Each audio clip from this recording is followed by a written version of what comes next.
Nous allons étudier le Daf Mem He dans Masechet Sota. Nous reprenons 4 lignes à la fin du Daf Mem Dalet Amud Bet. Verabi Shimon, I Katava Hamana, Zikne.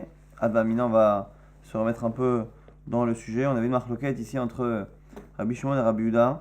Est-ce que le nombre de Chachamim que l'on envoyait pour faire la misère de Haïla Roufa, donc la génisse que l'on tuait lorsque l'on trouvait un corps à proximité d'une ville qui était sans vie, et donc du coup, un il dit que c'est 3, un il dit que c'est 5. Celui qui dit 5, il apprend du fait qu'il y ait deux mots qui parlent des Chachamim, qui sont chacun au pluriel, donc qui sont 2 fois 2. Zekenecha et Shoftecha, tes sages et tes juges, et du coup 2 fois 2, ça fait 4, plus un cinquième pour arriver à un chiffre impair, puisqu'un Beddin ne peut pas être avec un chiffre pair. Et l'autre pense que non, on ne prend que d'un mot, Zekenecha, tes Chachamim, et Shoftecha, on avait dit, c'était pour m'apprendre la nature de ces Chachamim, non pas pour m'en rajouter, mais pour m'apprendre la nature. Rabbi Shimon,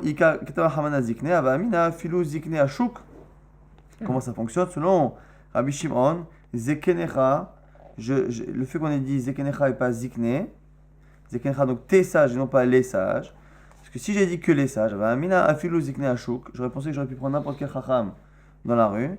Ils ont pris ton tes Chachamim, tes sages, et du coup ça m'apprend que c'est ceux d'un Beddin. Et si j'avais dit que Zekenecha, j'aurais dit ok, pas les Chachamim de la rue, mais les Chachamim d'un Beddin. Avamina Filus Enriktana, j'aurais pensé que même celui du petit Sanhedrin qui est au Bet Amikdash, Katana Hamana ve Shoftecha, c'est pour ça que sur Rabbi Shimon il faut Shoftecha en plus pour m'apprendre que non seulement pas des gens de la rue, Zekenecha, donc des Chachamim d'un Beddin, mais pas n'importe quel Beddin, le Beddin de grand Beddin de Yerushalayim. Yuchadnim Shebe Shoftecha, donc le Beddin, les Dayanim, les juges uniques qu'il y a, c'est ceux qui sont au grand Beddin de Jérusalem. Vers Rabbi Yehuda, d'où il apprend Gama Zikne Zikne. Il apprend une Xera Shava, on propose pour l'instant, de dire que c'est le mot Zikne qui est marqué chez nous, et qui Zikne Aïda qui est marqué au sujet du pas, du korban, du sacrifice qu'apportaient les Chachamim lorsque ils avaient fait fauter le peuple. Lorsque les Chachamim ont enseigné une halakha qui est fausse, et qu'à cause de cette halakha, le peuple s'est trompé, donc a fauté, eh bien les Chachamim doivent apporter un sacrifice pour expier leur faute. Et là-bas, c'est marqué Zikne, la même expression. Malé Alan, Miuchadim Shibaïda, Afkan, Miuchadim Shibaïda, de la même manière que là-bas, c'était les Rabbanim, les juges du grand Sanhedrin qui apportaient le korban, pareil chez nous. Donc on apprendrait de Zikne. On va dire si c'est ça. Si Rabbi Yehuda il apprend ça de là-bas. Igamar, Ligmera Kulamita Meatam, Zikne Veshotecha, la Mali. On va dire attends, mais si c'est ça, si le mot Zikne qui est marqué chez nous, on le transpose à ce qu'il y a là-bas, il y a une Xerashava. Une Xerashava en général, on apprend de la halachot d'un sujet à l'autre. Si c'est cela, finalement, pourquoi Rabbi Yehuda nous a expliqué, tu sais, Ziknecha, un pluriel c'est 2, Shoftecha c'est encore 2, ça fait 4, plus un cinquième. Mais non, il aurait dû prendre directement ce qui est marqué là-bas. Dans Zikne, on apprend directement tout ce qu'il y a comme halachot là-bas, on l'apprendrait ici. Ah ben non, donc on repousse. Donc comme on repousse, on ne sait toujours pas comment Rabbi Yehuda et Cholek sur Rabbi Shimon. Et là, Vav Veshoftecha les minyana. En fait, qu'est-ce qu'il pense Rabbi Yehuda? Il pense, la marque qui est entre les deux, c'est pourquoi en fait, tout le monde est d'accord que Ziknecha, c'est les sages, donc c'est un pluriel. Maintenant, la question c'est est-ce que Shoftecha, tes juges, est-ce que ce sont 2 autres qui se rajoutent, ou 2 autres que l'on cite, mais pour en fait mieux définir les premiers? C'est ça la marque. Et c'est quoi la marque finalement? C'est ce que le Vav, est-ce que la conjonction de coordination est, eh bien ici est un rajout, et est-ce qu'elle est additive, ou est-ce qu'elle est juste en train de préciser?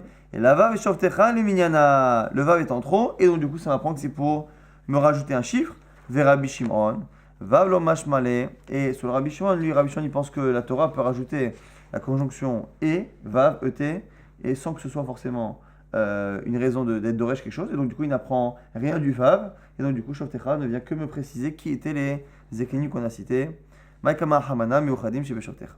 Donc ça on lit pas cette partie-là qui est entre parenthèses. Et là, Me'ata. Veyatzou shnaim umadedu shnaim. L'agma dit attends, tout le monde est d'accord qu'on apprend du pluriel de Zekenecha. L'agma dit si c'est ça. À chaque fois qu'il y a un mot qui est au pluriel et qui en plus est en trop, eh bien on devrait apprendre à chaque fois 2 de plus, non? Shoftecha, ok, je suis d'accord que c'est venu définir les Zekenim, mais le reste. Et là, Me'ata. Veyatzou, ils sortiront. Ça aussi, c'est pas important de le dire. Ça fait encore 2. Umadedu, et ils vont mesurer. Donc la ville la plus proche, shnaim, les Rabbi Yehuda. Avec un tisha, selon Rabbi Yehuda, ça fait 9. On était à 5, plus 2 paires, ça fait 9. Les Rabbi Shimon qui étaient à 3, Avec un Shiva, on arrive à 7. La Gemara dit non. Ces mots-là et ces verbes-là sont utilisés pour autre chose. Ahum Ibaele, Irdetania. C'est une braïta qui nous explique ce qu'on apprend de ces mots-là. Veyat, c'est où ils sortiront. Hen, Veloshlu Haen.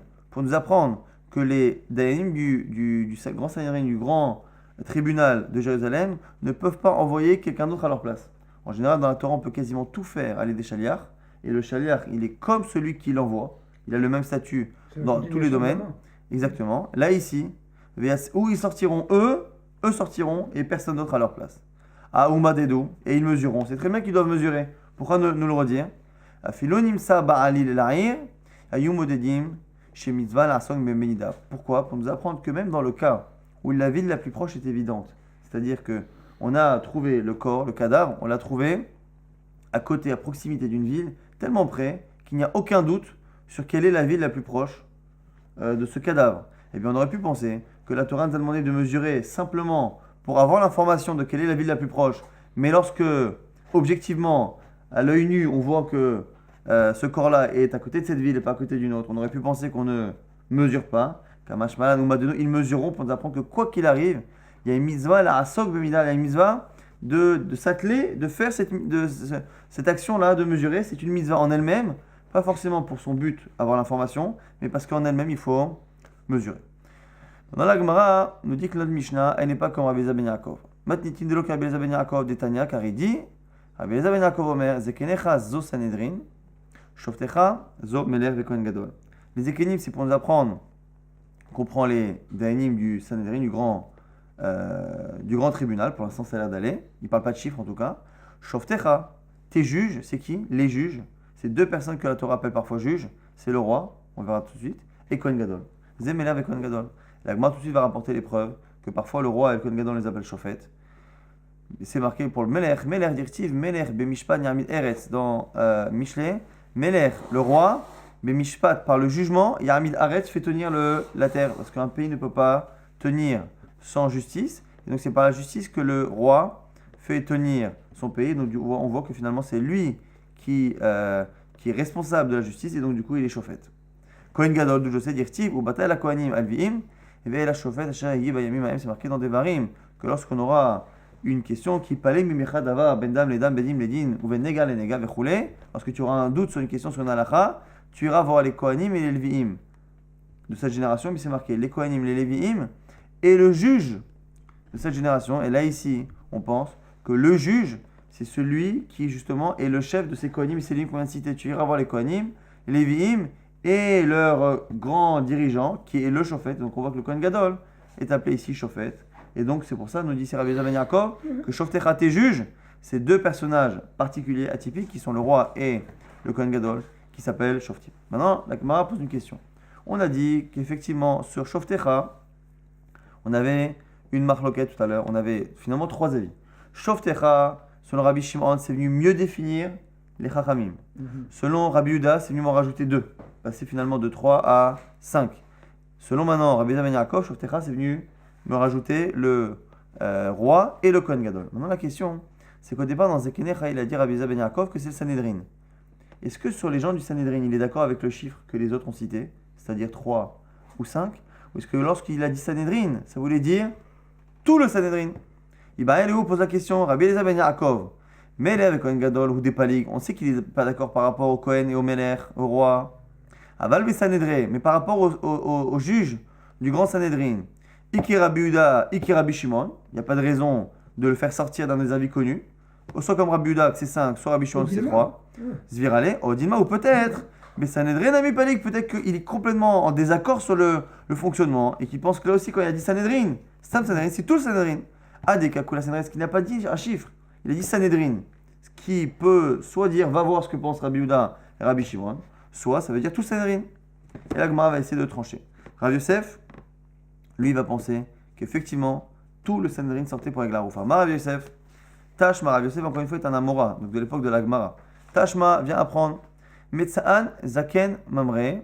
Alors, Zaken Mamre, c'est un sage qui entend l'avis du grand Sanhedrin et qui, une fois que le grand Sanhedrin a tranché une halakha, eh bien, lui se permet d'enseigner une halakha qui est contraire. Il peut avoir un avis qui est contraire au départ lorsqu'on compte, mais lorsqu'à la fin le Sanhedrin a tranché, eh bien ce Zaken, ce Chacham, doit normalement se soumettre à la halakha du grand Sanhedrin. Lorsqu'il ne s'y soumet pas, il est ce qu'on appelle Zaken Mamre, donc c'est un sage qui se rebelle, et à ce moment-là, il y a des halakhot, dont parfois un chiyuv mita, il est passible de la peine de mort. En tout cas, Metza'an Zaken Mamre avait pagé. Il a trouvé le grand Sanhedrin qui est à l'extérieur de Yerushalayim. Veimra lehen, et ils ont prononcé une halakha sur laquelle lui il s'est opposé. On a pu penser que sa rébellion en est une. Talmud Lomar, la Torah l'a dit non. C'est quoi? Vekamta ve'alita la makom, asheifha Hashem lokecha bo. Les dinim que donne le grand Sanhedrin, sur le même verset tout à l'heure qu'on a dit qu'il parlait mimecha davar, lorsque tu auras un safek, quand est-ce qu'on tranche? Quand est-ce qu'une halakha du grand Sanhedrin s'appelle qu'elle a été tranchée par le grand Sanhedrin? Vekamta ve'alita la makom, lorsque tu monteras et que tu iras vers l'endroit qu'Hachem aura choisi de l'envoi, que la seule halakha sur laquelle on a un principe de Amra'a, et la seule halakha qui est réellement tranchée au niveau de la Torah, c'est par le grand Sanhedrin à Yerushalayim. Aujourd'hui, on n'a plus de Beth Amikdash. Ou à l'époque où il y avait le Beth Amikdash, mais que le grand Sanhedrin se trouvait à l'extérieur de Jérusalem, eh bien, ça n'a pas le statut d'une halakha du grand Sanhedrin, et donc, il n'y a pas de rébellion si le Chacham n'est pas d'accord. Mais la Mèche à Makom Gorem, de là on apprend que c'est le Makom, c'est l'endroit qui génère cette halakha. En tout cas, qu'est-ce que l'on voit?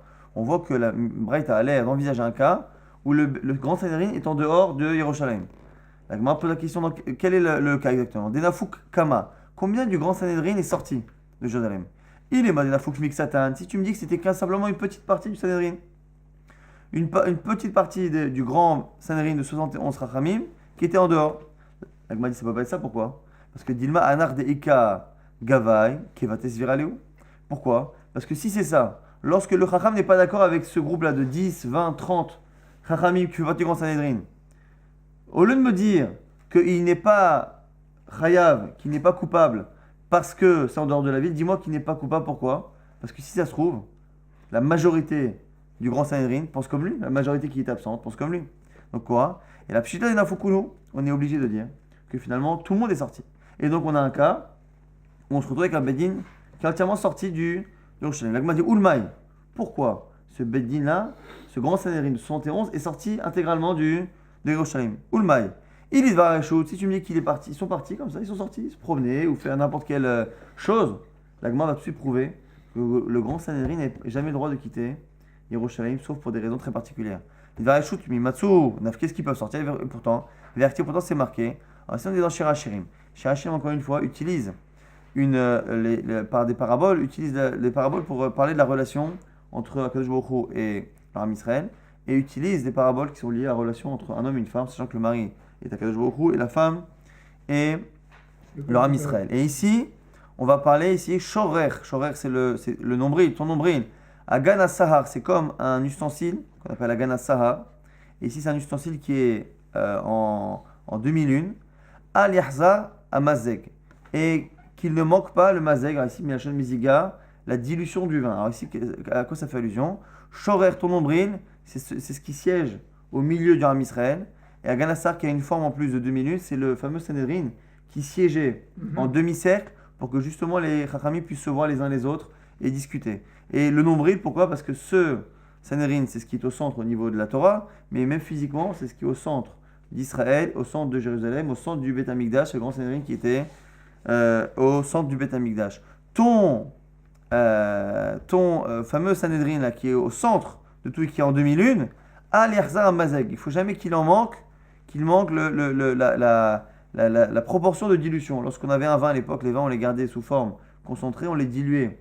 Il y avait un tiers de vin et on le diluait dans 2 tiers d'eau. Et du coup, il ne faut jamais qu'il y ait un tiers du Sanhedrin qui manque. C'est ça qu'on apprend de cette halakha-là, que ton nombril, donc l'essentiel de ton peuple qui est finalement en forme de demi-lune, il ne faut jamais que ce tiers-là, il en manque.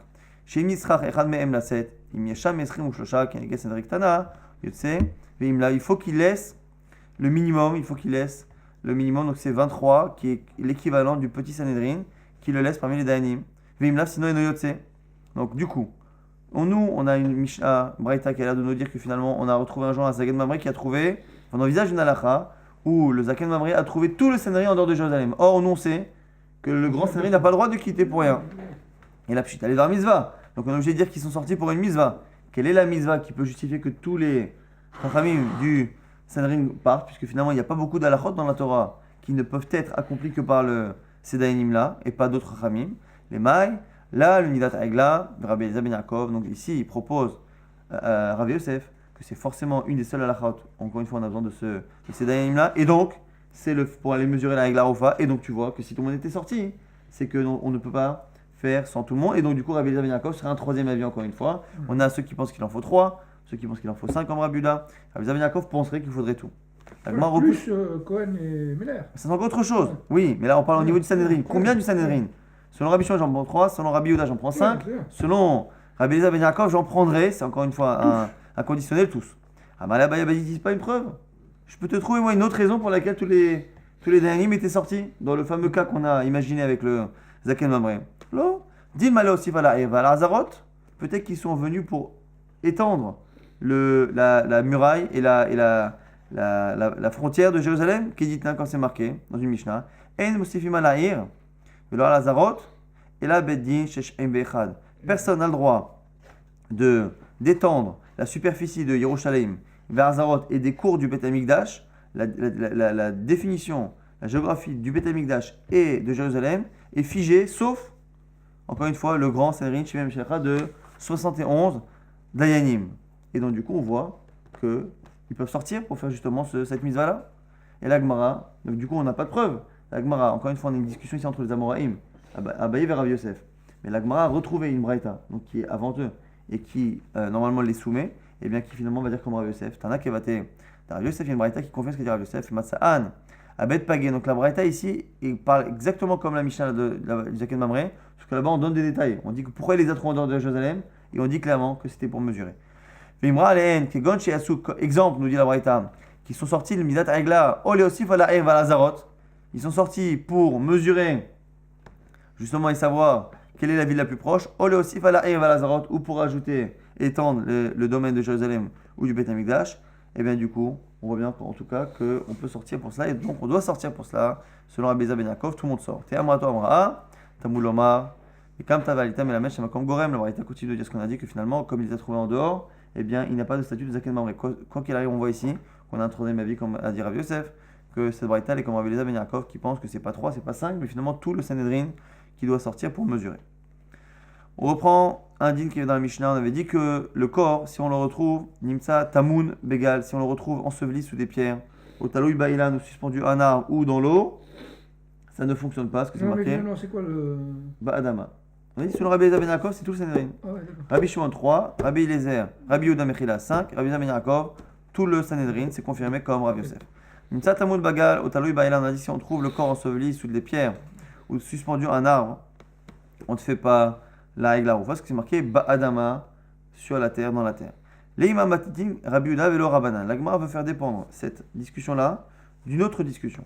Le fait ici que le corps doit être posé à terre, mais posé à terre dévoilé, ni suspendu en l'air, ni dans l'eau, ni recouvert. Donc il faut qu'il soit à la fois posé sur la terre et en même temps découvert. La Gemara dit peut-être que s'il y a une marloquette que l'on a sur ce qu'on appelle Shicha. Shicha, c'est que lorsqu'on a récolté et qu'on a fait des épis et qu'on a oublié des épis, la Torah nous dit non, tu sais quoi, le Shacharta en mer, tu as oublié un épi derrière toi, enfin une gerbe plutôt d'épis, eh bien tu la laisses justement pour le pauvre, pour la veuve, ainsi de suite. Détania, mais Shacharta en mer Bassadé, la Braïta nous dit que tu as oublié en mer Bassadé. Pourquoi on dit Bassadé dans le champ? En général, on n'oublie pas les gerbes ailleurs que dans l'endroit où on les a coupées. Prat la tamoun, premier avis qui pense que ça vient exclure justement ce qui est recouvert. Donc si on a laissé des épis, mais que les épis ont été recouverts par quelque chose, ça n'est pas inclus dans cette mitzvah-là. On peut récupérer ces gerbes qui ont été enfouies. Divrei Rabbi Yehuda, Chachamim Omrim, Bassadé, les rabot et tatamoun. Chachamim, du même mot Bassadé, ils apprennent l'inverse. Bassadé pour justement te dire que même ce qui est caché. C'est-à-dire qu'un, il a appris le premier avis. Rabbi Yehuda, il a dit que Bassadé, c'est qu'il faut que ce soit à la surface du champ. L'autre, il pense que non. C'est quoi Bassadé? Dans n'importe quel endroit du champ, quelle que soit la configuration, donc même s'il est en dessous. Donc la Gemara propose de dire, encore une fois, que notre Mishnah, qui dit que lorsque le corps est enfoui, eh bien, il n'y a pas de mitzvah de Aigla Roufa, eh bien, ce serait comme, finalement, Rabbi Yehuda, qui pense que la mitzvah de laisser pour les pauvres la gerbe que j'ai oubliée n'existe pas si la gerbe est retrouvée enfouie. Donc la Gemara pense pour l'instant que c'est une logique commune, c'est-à-dire qu'en gros, ce que l'on trouve dans un champ et qui est enfoui, eh bien, selon Rabbi Yehuda, n'a pas d'existence. C'est-à-dire que j'ai trouvé un corps mais qui est enfoui, eh bien, je considère halachiquement que c'est comme s'il n'y avait pas de corps. J'ai oublié une gerbe de blé qui est enfouie, eh bien, je pense que c'est comme si je ne l'avais pas oublié, elle n'existe pas. Je ne tiens pas compte de ce qui est enfoui, de ce qui est caché. Ça, c'est ce que la Gemara propose. La Gemara dit non, ça n'a rien à voir.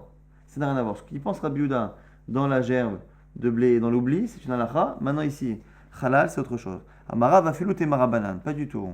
Acha, menyana dekra, hatam, menyana dekra. Ça dépend en fait du contexte du verset. Parce que la Gemara, lorsqu'on apprend du mot basadé est en trop dans le champ, c'est venu m'apprendre quelque chose qui est à l'opposé de ce que j'aurais pu penser. Donc, qu'est-ce qu'ils vont penser finalement ici dans notre Mishnah? Acha, menyana dekra, chez nous, c'est le sujet du passage qui dit ça. Dirtiv, ki matse halal. Lorsque tu trouveras un halal. Et le fait qu'on dise que quand tu trouves un halal, echad mishtakar, ça va être finalement qu'à n'importe quel endroit où je le trouve, de n'importe quelle manière, c'est bon.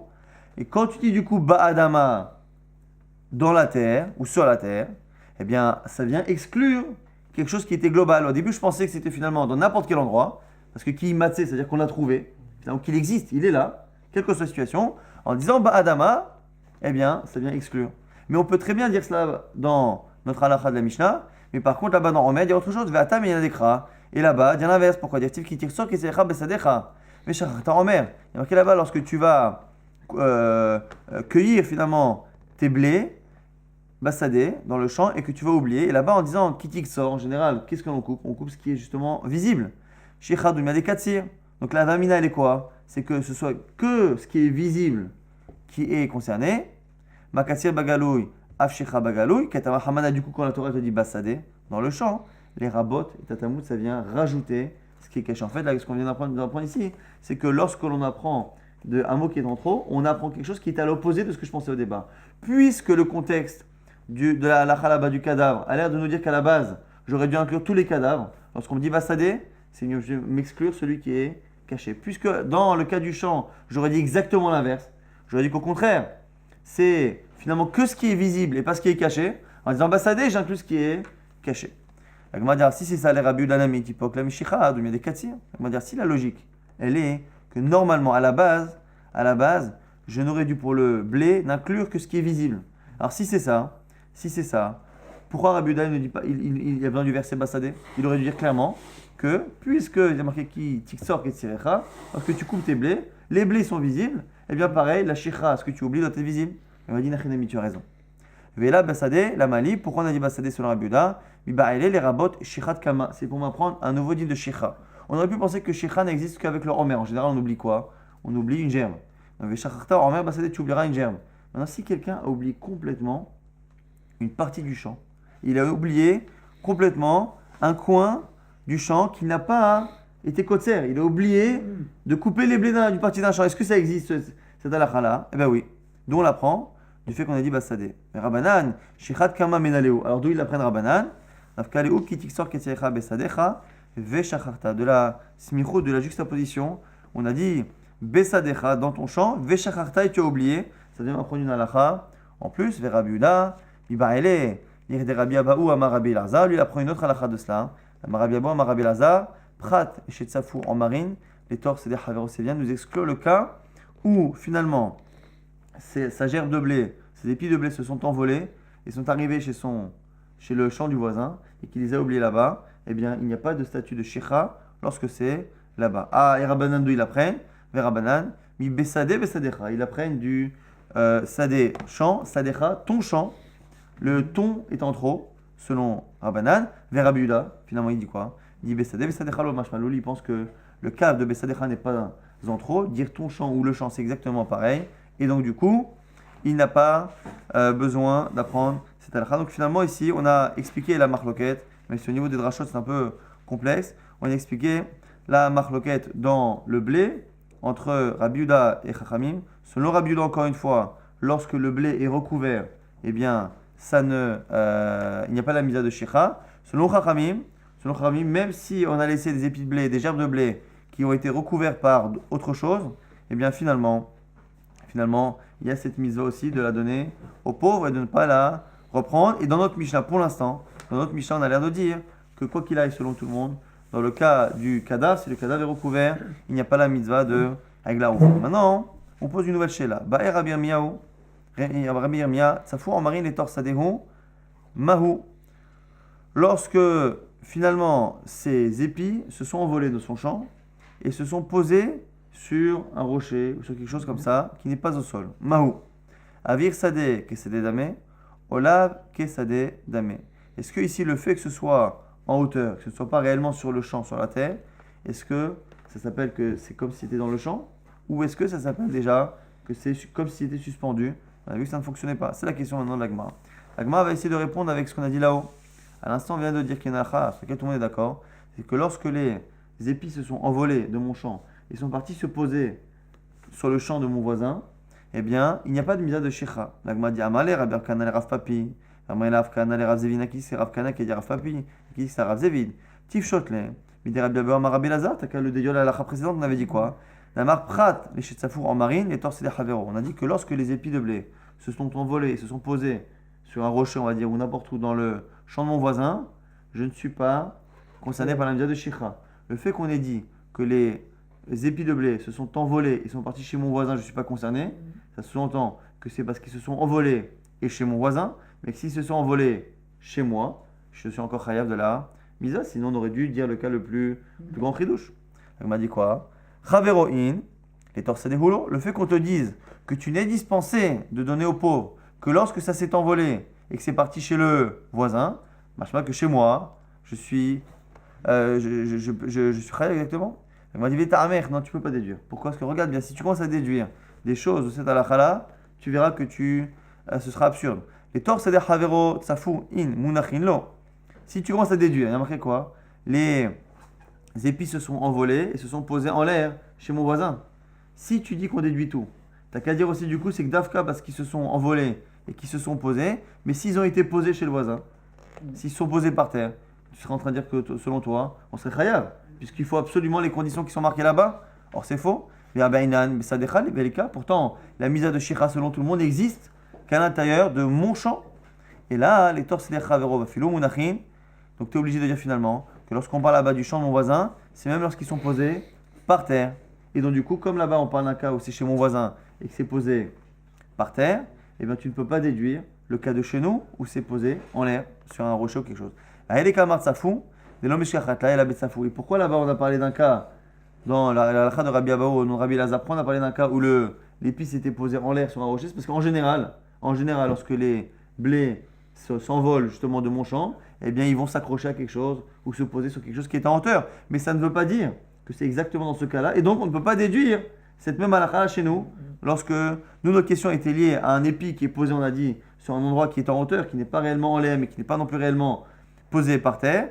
Et le fait qu'on ait parlé d'un cas ressemblant là-bas, dans le cas du voisin, c'est pas parce que réellement on pensait à cela, c'est parce que c'est en général le cas classique. Mais la question là-bas était réellement qu'est-ce que je fais lorsque mon épi est chez mon voisin, posé par terre ou en l'air? Et la question que je me pose maintenant, c'est lorsque je suis chez moi et que l'épi est posé en l'air. Et du coup, les deux n'ont aucun rapport. Tashma, Omer chez Haizikbo l'olichol ha'ir. Quelqu'un maintenant, c'est une nouvelle halakha, on va essayer d'apprendre notre question encore une fois, lorsqu'on a un épi qui est en l'air, qui n'est pas posé par terre, est-ce qu'il est indigne de shekha ou pas? On a dit que lorsqu'il est enfoui, c'est une marloquette. Lorsqu'il est au-dessus, c'est une question. Maintenant, quelqu'un a pris sa gerbe de blé. Et Chezikbo, c'est quoi Chezikbo? C'est qu'il a pris possession. Ça y est, il a pris possession. C'est à lui. Et il veut l'emmener en ville. Venichol gabe chavero. Et il le pose sur un autre épi de blé, sur une autre gerbe de blé. Ushraho, et là-bas, il l'oublie. Atarton shikha, celui qui est en dessous, est considéré comme étant oublié. Ve'ailion, et non shikha, celui qui est au-dessus, non. Rabbi Shimon ben Yodomer, Mishou Rabbi Shimon, non Rabbi Shimon. Shneem et shikha, les deux ne sont pas un oubli. Atarton mipne sheutamun, ve'ailion mipne sheutsaf. Donc ici, on a l'air d'être dans deux avis qui pensent que celui qui est au-dessus n'est pas une bonne shikha. Ce que nous dit ici la Gemara. Ad kalopligé et la betarton, on parle que celui qui est en dessous. Aval, Baïlion, livré à kol, avashikha. Donc on a ici une marloquette entre un cas où on a deux gerbes de blé, une qui est en dessous et une qui est au-dessus. Celle qui est finalement au-dessus, tout le monde a l'air d'être d'accord qu'elle n'est pas une bonne shikha. Celle qui est en dessous, on a une discussion. Et la Gemara va déduire de là, tu vois bien, qu'on a une première gerbe qui est en dessous, et celle qui est au-dessus n'est pas posée au sol.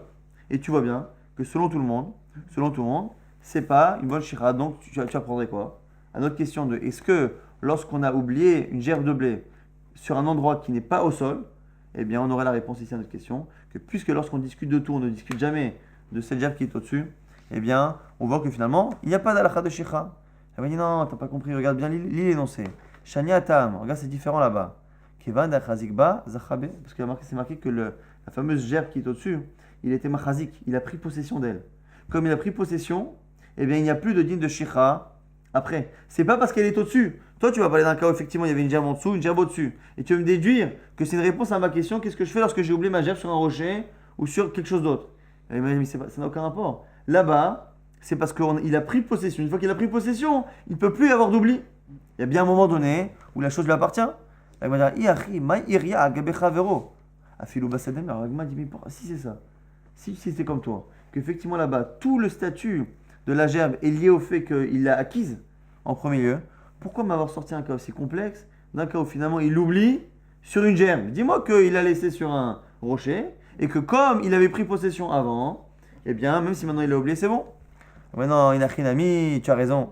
Haïde Kataner Agabecha Vero, Mishum Tarton. Mais je veux dire quelque chose. La configuration qui parlait de celui qui est en dessous, celui qui est au-dessus, c'est pas pour t'apprendre la halakha de celui qui est au-dessus, c'est pour t'apprendre la halakha de celui qui est en dessous. En train de nous dire la Gemara ici que finalement, dans ce cas, on a fait exprès de trouver un cas un peu compliqué pour nous apprendre un chidouche sur celui d'en haut, un chidouche sur celui d'en bas. On apprend un chidouche sur celui d'en haut, c'est quoi? C'est que lorsque l'on a pris possession d'une gerbe de blé, qu'elle appartient à son propriétaire à 100%, il n'y a plus de din d'oubli, de shikha qui va aux pauvres. Maintenant, on apprend quelque chose par rapport à ce qui est en dessous. La Gemara dit, et pourtant, quand tu regardes bien, la fameuse gerbe qui est au-dessus, on a l'air de dire qu'elle n'est pas shikha parce qu'elle est tsaf, parce qu'elle est en l'air, parce qu'elle flotte au-dessus. Comme si c'était ça qui générait ça. La Gemara dit non. Et m'impine chez ok tsaf. Ça veut dire que c'était comme si. Mais en tout cas, ça n'est pas le sujet. Amar Abaye, Réni qui est Ben Azaï. Maintenant, Abaye, il dit je suis comme Ben Azaï. Ben Azaï était réputé pour sa harifout, sa connaissance et son esprit vif. Je suis comme Ben Azaï, Beshuké Tiveria à Tiveria. Et donc, en gros, vous pouvez me poser toutes les questions. Aujourd'hui, je suis en forme. Je peux répondre à toutes les questions. Amarle Haoum Yad Rabbanan, il y a un des Chachamim qui lui a posé une question. Abaye à l'Abaye. Shne Chalalim Ze Agabeze. Me'echan ou Moded. Lorsque l'on a deux corps l'un sur l'autre et qui ne sont pas exactement superposés l'un sur l'autre, à partir de quel corps on mesure? Min bemino avec tamoun ou min bemino lo avec saf. Et ici, on a une she'ela. On a vu que lorsque l'on avait un corps qui était enfoui, alors autant dans la gerbe de blé, on discute dans tous les sens. Quel est le statut de la gerbe qui est en l'air? Quel est le statut de la gerbe qui est en dessous? La gerbe qui est en dessous, on a vu que c'était une marloguette. La gerbe qui est au-dessus, on a posé la question, c'était ouvert, on n'a pas de réponse. Mais en tout cas, nous, on avait dit que pour le corps, on va revenir maintenant à la halakha, la Mishnah. Pour le corps, ça a l'air d'être assez pachout, que celui qui est enfoui n'est pas considéré comme étant réellement quelque chose, et celui qui est au-dessus, non plus, parce qu'il est suspendu. Maintenant, la question, c'est est-ce que on peut considérer que lorsque le corps est enfoui par quelque chose de la même espèce, il est enfoui? Est-ce que lorsque la chose est suspendue à quelque chose de la même espèce, il est suspendu ou pas? C'est la question ici. Est-ce que Mimino avait tamoun, Mimino avait saf? Est-ce que dans la même espèce, on considère qu'on peut enfouir, mais qu'on considère qu'on ne peut pas superposer grâce à la même espèce? Ou mais Ayon Moden, et du coup, il y a le seul corps qu'il y a, c'est celui du dessus. On dit Mimino avec saf. Ou sinon, tu dis non, peut-être que c'est l'inverse. Deux corps superposés peuvent faire en sorte finalement que celui d'au-dessus est considéré comme étant en l'air. Mimino lo avait tamoun. Et à l'inverse, par contre, on ne considère pas qu'on peut enfouir quelque chose par la même espèce. Au minatarton modèle, donc c'est celui qui est en dessous, qui est le seul cas de halal et pas celui qui est au-dessus. Odinma ou peut-être ni l'un ni l'autre. Min bemino avec tamoun ou min bemino avec saf, que finalement on peut à la fois enfouir avec la même espèce et à la fois superposer avec la même espèce. Et du coup on a les deux. Vélo mitarton modèle, vélo mayon modèle. Et finalement on est modèle ni de l'un ni de l'autre, parce que finalement c'est à la fois tamoun et à la fois tsaf. Amar les réponses de la Gemara. Dis-toi, c'est une Mishnah. Omer shehazik bolo lichol a'ir, venichol gabe chavero ushracho, atarton shecha, ve'yoneno shecha. On On reprend maintenant encore une fois cette halakha des gerbes de blé. On a dit là-bas, quelqu'un qui a pris une gerbe de blé et qui l'a oublié sur une autre gerbe de blé. Premier avis qui pense quoi? Qui pense que celle qui est en dessous, c'est un oubli, celle qui est au-dessus, quoi qu'il arrive, ne l'est pas, et l'autre qui est d'accord, qui dit Rashbag, Rabbi Shimon ben Yehuda Omer, Mishum Rabbi Shimon, Shneem Menam Shecha, les deux ne sont pas Shecha, Tarton Bibne Sheut Amun, Ve'ayol Bibne Sheut Saf. Donc on a une marloquette, tous les deux sont d'accord que dans le blé, celui qui est au-dessus n'est pas considéré comme étant Shecha, celui qui est en dessous c'est une marloquette. Là, on dit, savoir, on pense au départ, la Netanae, qui est Rabbi Yehuda, Zvira Léo, on pense au départ que ces deux Tanaïm, ils pensent comme Rabbi Yehuda en mer. On a dit dans le en mer, sur le Rabbi Yehuda, lorsque c'est Tamoun, ça ne fonctionne pas. Dama, Bessadeh, Prat le Tamoun. Maïla, Beakami Plagé. Et du coup, la marque entre les deux, c'est quoi? Tout le monde est d'accord qu'il ne faut pas que ce soit enfoui. Pourquoi un dira que celle qui est en dessous, c'est une shikha, et l'autre qui pensera que c'est pas? C'est justement lié à notre question. Est-ce qu'on peut enfouir quelque chose avec la même espèce? Est-ce que du blé enfoui sous du blé est enfoui? Ou parce qu'il est enfoui par la même espèce, eh bien, ce qui le cache n'est pas considéré halachiquement. Tout le monde est d'accord qu'il ne faut pas que ce soit enfoui. Un, il pense que enfoui dans la même espèce, c'est enfoui. Ou ça va. Lo avetamoun. Il pense que comme c'est le blé qui cache du blé, ça ne fait rien. Il m'a dit lo. Iki rabiuda zviralehu. Ikula alma min beino avetamoun. Achabe plukta. Des rabiuda verabana kami plagé. Non, il m'a dit non. Tu peux dire qu'il pense comme rabiuda, mais la marque est autre chose.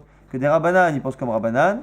Mais Rabbi Shimon ben Yehuda, que Rabbi Yehuda, on peut très bien imaginer que finalement, ils sont en marloquette bichlal. Est-ce que il faut que ce soit tamoun ou pas? Est-ce que un épi de blé qui est tamoun, qui est enfoui, est-ce que c'est un problème ou pas? Alors il m'a dit, Yachi Maïria al gabe chavero, filou be'afar ou bisrot. Il m'a dit, si c'est ça, si finalement la marloquette était encore une fois, est-ce que un épi de blé peut avoir un statut de shikha lorsqu'il est oublié ou pas? Pourquoi on m'a parlé d'un cas précis où il est enfoui sous du blé? On a dû parler d'un cas où il est enfoui sous des pierres ou sous de la poussière, et du coup on aurait la marloquette. Un il pense que ça marche, un il pense que ça marche pas. Pourquoi parler d'un cas précisément où c'est la même espèce? Du coup, il y a tu as raison. Il dire c'est pour t'apprendre la force de Rabbi Yehuda, qui pense que quand c'est tamoun, quand c'est enfoui, même quand c'est enfoui, évidemment par des pierres, mais même quand c'est enfoui par lui-même, la marafilu min bemino avec tamoun. Maintenant on a une braïta. Braïta halal velo hanouk, qui nous dit que le halal, le défunt, il faut qu'il soit tué et pas hanouk, pas étranglé. Halal, vélo et par père, il faut qu'il soit mort et pas mourant. Ba'adama, dans la terre, vélo tamoun et pas bagal, encore une fois, pas enfoui. Nofel, qui tombe, vélo talou, il ne faut pas qu'il soit par terre, donc pas suspendu. Vélo tsaf, al penamei, pas non plus sur le Rabbi Elazar. Omer Rabbi Elazar n'est pas d'accord. Bechoulan, imaya halal, orphile, lui, il pense que quel que soit l'endroit où on le trouve, tant qu'il a été tué par le glaive, par une lame, eh bien, quel que soit l'endroit, eh bien, ça changera. Tanien, Braïta, qui y a Marabi aussi, Barabi Uda. Amroulo, les Rabbi Elazar, on a dit Rabbi Elazar. Yatamode, Shimaya Hanouk ou Mutal, Be'ashpa, chez Norfinala. Et quoi, tu n'es pas d'accord que lorsqu'on le retrouve étranglé et qu'il est posé n'importe où, eh bien, on ne fait pas de Aglaroufa. Alma, Halal, Velo Hanouk. Achanami, Ba'adama, Velo Tamud Bagal, Nofel, Velo Taloui Be'ilan, Besade, Velo Tsaf, Al Gabé Maïm. La Gemara s'étonne, je ne comprends pas. Toi, tu es d'accord que du mot halal, tu apprends que c'est un certain type de mort. Pourquoi tu es médaillek, tu es précis quand tu vois le mot halal? Tu déduis une chose et toutes les autres choses, Ba'adama, tu ne déduis pas de la manière de trouver le corps. Et Rabbi Lazar, halal est réactif. Lui dit pourquoi? Parce que le mot halal est en trop. Le mot halal est en trop, donc seul le mot halal peut m'apprendre une halakha que finalement il faut qu'il soit tué au glaive. Le reste n'est pas en trop et donc du coup je n'apprends pas d'halakha. Et ça, Samour la Sephar ou la Ir. Sur au bord des Kochavim, on avait dit que lorsqu'on trouvait le corps à côté de la frontière avec les non-juifs ou dans une ville où il y a la majorité non-juifs, il n'y a pas de halakha avec la roufa, directive quand c'est marqué qui matzeh halal, prat le matsouy, qui matzeh. Lorsque l'on trouve, il faut que ce soit quelque chose d'exceptionnel. Or, dans une ville où il y avait beaucoup de non-juifs à l'époque, c'était fréquent de des cadavres. Ola Ershen Ba Bedin, on a dit une ville où il n'y a pas de Bedin. Pourquoi? Des Ba'ezik Na'ir, Velika. Parce qu'encore une fois, il faut que ce soit les Chachamim de la ville, les Danim de la ville, et s'il n'y en a pas, ça ne marche pas. En Modin El Ershen Ba Bedin, on a dit qu'on ne mesure que la ville la plus proche où il y a un Bedin. On a dit Pshita, c'est évident. Kevan Detana, la Ershen Ba Bedin, puisqu'on a dit qu'on ne prend pas la ville où il n'y a pas de Bedin. Anayadana, des Enmodim et la Ershen Ba Bedin, on sait très bien que du coup, on mesure la ville où il y a le Bedin pour avoir la halakha justement du Ziknaïr des Dayanim de la ville. Hakamash Mala, ça vient d'apprendre qu'il est Tanya une braïta qui nous dit Minaïnch im nimsa samouch la'ir. Shen babedin, shemanichim ota modedin, le'ir shesh babedin, tamulma velakro ziknaïr ha'i, aiglat bakar. Ça vient d'apprendre finalement la Mishnah, deux choses. C'est que s'il n'y a pas de Bedin, s'il y a un Bedin dans la ville, tant mieux. S'il n'y a pas de Bedin dans la ville la plus proche, on remesure une autre ville plus proche jusqu'à ce que l'on tombe sur une ville où il y a un Bedin. Mikol Makom. Pour nous dire finalement que c'est pas que lorsqu'il n'y a pas de Bedin, on est dispensé. C'est lorsqu'il n'y a pas de Bedin, on décale. On décale et on mesure finalement une autre ville. On aurait pu penser que finalement on annule tout. Finalement, Kamash Malan, que non. Finalement, ça veut dire qu'on l'a fait toujours, là. On l'a fait exactement quoi qu'il arrive. Ouais. Nouvelle Mishnah. Nimsa Mechouvan Ben Shte Ayarot. Dans le cas où le corps est exactement entre deux villes. Shte Meviot Shte Agalot. Les deux apportent deux génisses. Dit vrai Rabbi Eliezer, c'est Rabbi Eliezer. Mais Yerushalayim Mevia Aïla Oufa. Quoi qu'il arrive, Yerushalayim ne peut pas apporter de Aïla Oufa. Donc pareil, on mesurera une ville qui est proche, à part Jérusalem. Nimsa Rosho Bemakom Echad. Si on trouve la tête du corps à un endroit. Vegoufo Bemakom Acher. Et le corps à un autre endroit. Molichim Arosh et c'est la gouffre. Premier avis qui pense que l'on rapporte la tête à côté du corps qui est le principal. Dit vrai Rabbi Eliezer, c'est Rabbi Eliezer. Rabbi Akiva Omer. À gouffre et c'est la roche, c'est l'inverse. C'est le corps qui suivra la tête et on fera la Aïla Oufa là-bas. Il m'a dit Me'aïn, Ayom Odedim, d'où on mesurait. Rabbi Eliezer Omer, Mitiboro.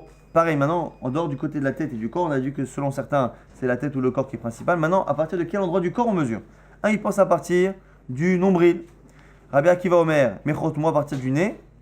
Rabbi Eliezer Ben Yaakov Omer, Mimakom, Shena Halal, à partir de l'endroit où il a été tué, là où il y a la blessure. Donc, Mitsavaro ici, c'est au niveau du cou. Donc, on a marqué le nombril, nez ou cou. Agmara, Maïtamad Rabbi Eliezer. Que pense Rabbi Eliezer qui pense justement que lorsqu'il y a deux villes à équidistance, eh bien, finalement, on apporte deux Aiglot, des Kassavar et Charles et Tzamtzem. C'est une marque globale dans la Gemara. Est-ce que on peut partir du principe qu'il y a une égalité parfaite? Est-ce que deux événements peuvent se passer exactement au même moment? Est-ce que ici, on peut imaginer que réellement il y a une équidistance parfaite? Ou quoi qu'il arrive, c'est pas possible. Il y a forcément un qui est plus proche, et donc il faut qu'un le fasse et pas les deux. Lui, il pense que Charles et Tzamtzem. Krova va filou Krovot, donc finalement, la ville la plus proche, c'est même parfois au pluriel des villes les plus proches, puisqu'il est possible qu'il y ait une équidistance parfaite. Ben Yerushalayim Mevia Aïla Oufa, on a vu que Jérusalem n'apportait pas d'Aïla Oufa. Dans Makra, les Rishta, c'est marqué que lorsque tu trouveras un corps dans un endroit de la terre, qu'Hachem t'a donné les Rishta pour hériter justement cette terre. Et on a dit qu'on avait une marloquette récemment, on avait dit, et la Gemara ici pense que même si tout Israël a été divisé en Shvatim pour les tribus, eh bien Jérusalem, non. Et donc du coup, Jérusalem ne fait pas partie de la partie de la terre qui a été séparée par rapport aux tribus. Et donc du coup, c'est pour ça que ce n'est pas concerné par la Lacha avec la Roufa. Avec Kasava Yerushalayim, lo nitchalkal Shvatim n'a pas été divisé pour les tribus. Nimsa Rosho Bemakom Echad. Si on trouve la tête et l'endroit à un endroit différent, elle m'a dit, Mama Kamuplagi, quelle est la discussion entre les deux? Est-ce que c'est la tête qui va avec le corps ou l'inverse? Il est Maléanian Medida. Si c'est par rapport à la mesure, Kamuplagi, Amidi Katane Seifa, Ma Inayum Modedi, Mikla Derish Alamida Meka Askinan. On voit que c'est pas une question de mesure, puisque à la fin, on nous dit, un il pense que c'est le nez, un il pense que c'est le nombril, un il pense que c'est le cou. Et donc du coup, avec cette dernière discussion, on sait déjà qu'est-ce qui est important, le nez, le cou ou le corps. Donc ça sert à quoi de nous parler tout à l'heure de la tête et du corps? Amarabi Israq, mais Met Mitzvah, Kana Mekomo, c'est pour nous apprendre justement la halakha du Met Mitzvah. Lorsqu'il y a un maître qui n'a pas d'endroit pour être enterré, il connaît son endroit. L'endroit où il est, c'est l'endroit qui lui appartient pour l'enterrer. Kami Plagé, Vachikama, les Kovro, Kana Mekomo, Vechadim Sarosho, Vemakom Echad, Vegufo, Vemakom Achaim, Olechim Arosh, et c'est la gouffre. Lorsque l'on a un corps justement, qu'il n'y a personne pour l'enterrer, qu'on l'enterre à l'endroit même, et que la tête et le corps sont à deux endroits différents, quelle est la partie du corps qui acquiert l'endroit où il se trouve? Est-ce que c'est la tête ou le corps? Nous la marque le Rabbi Eliezer, Rabbi Akiva, dit Rabbi Eliezer, Rabbi Akiva Omer. À Gouv et c'est la roche, c'est le corps qui va avoir la tête et c'est la tête qui a acquéré l'endroit où elle se trouve. Ma Kami Plagé, Ma Savar Gouffé, Beidurte Nafil, Reisha Denade Venafil. Le Har, c'est quoi la marque le? C'est plus ou moins en gros le corps de la personne décède et qu'elle a la tête qui a été coupée. Eh bien c'est le corps qui tombe à l'endroit et la tête qui peut rouler un peu plus loin. Savar Reisha, Echad Denafil Nafil. Goufa ou des Raïd Vasil, lui pense que c'est autre chose. C'est que lorsque la personne a la tête coupée et qu'elle meurt de cette manière-là, un peu comme psychréché pour le poulet, que le corps il peut continuer d'avancer. Il y a un réflexe nerveux qui fait que le corps peut avancer, alors que la tête elle-même, elle tombe à l'endroit. Donc c'est un peu ça la discussion qu'il y a entre Rabbi Akiva et Rabbi Eliezer. Il m'a dit, mais on a dit d'où on mesurait. Est-ce qu'on mesure à partir du nez, à partir du cou ou à partir du nombril? Il m'a dit, mais Mike a eu plagué, quelle est la discussion? Mar Savareka, Chiota, BAP. Un, il pense que l'essentiel de la vie, c'est justement par rapport à la bouche, par rapport au souffle. Ou Mar Savar, et Chiota, Betibura. Un, il pense que l'essentiel de la vie est au niveau du nombril. Ça veut dire quoi? Il m'a Tanae. Peut-être que c'est comme la discussion des Tanaïm sur la naissance. Mechan avlan notsar, d'où le bébé inné. Merocho, est-ce que c'est d'abord la tête qui est formée au tout début, pendant 40 jours et après le reste? Mechen omer, miaimi atagozi, et c'est ce qu'on dit là-bas que tu m'as créé depuis le ventre de mon père. Et on dit que gozin Israël ve'ashlichi, comme si c'était finalement à partir de la tête que ça continuait. Abba Shaul omer, Abba Shaul dit non, mitiburo. Le bébé est créé depuis son centre, depuis le nombril. Et Mishalach, Shorshov et Elach, et c'est comme si finalement le reste poussait comme des racines. Donc, on m'a dit donc du coup, peut-être que c'est ça la discussion. La discussion sur la naissance, c'est la même discussion par rapport à d'où vient la vie, et donc d'où on mesure, de quelle partie du corps on mesure. Philotema Abba Shaul, mais si Abba Shaul, Atkan Okamar Abba Shaul, et là la Inyan Yitzira. Mais non, peut-être que Abba Shaul il parlait là-bas, la discussion elle est par rapport à la création du bébé. Et Chimitzat Valad, Mimtsi Atamitsa, qu'il est créé par son milieu. Avalinen Chiyuta, il peut très bien penser après que la survie de l'homme réside plus dans le souffle que dans le nombril. Dirtiv, lorsqu'on parle de vie, on dit que tout ce qui a finalement un souffle de vie dans la bouche et dans le nez, donc du coup, on voit très bien qu'on peut très bien penser que la création se fait d'une manière ou d'une autre, mais qu'à la fin, la vie dépend d'autre chose, et donc que l'on mesure à partir de cet endroit. Rabbi Eliezer ben Yaakov Omer, mais comme Shena Asachalam Savaro, lui, pense à partir du cou, il a été tué, Maïta Amma de Rabbi Eliezer ben Yaakov, pourquoi? Qui dit quoi c'est marqué? La tête, Otar El Savare, Halale Reshaim. Là-bas, il y a un verset dans Yecheskel qui parle des Halalim, des corps, et là-bas, les corps, on parle des Tsavare Halalim, des corps, des coups des corps, et donc c'est pour dire finalement que l'on mesure, même si c'est un peu compliqué de comprendre le limoud, mais qu'on mesure finalement la Ila Rufa par rapport justement au cou du corps, pas n'importe quel endroit, mais le cou. D'accord, c'est étonnant.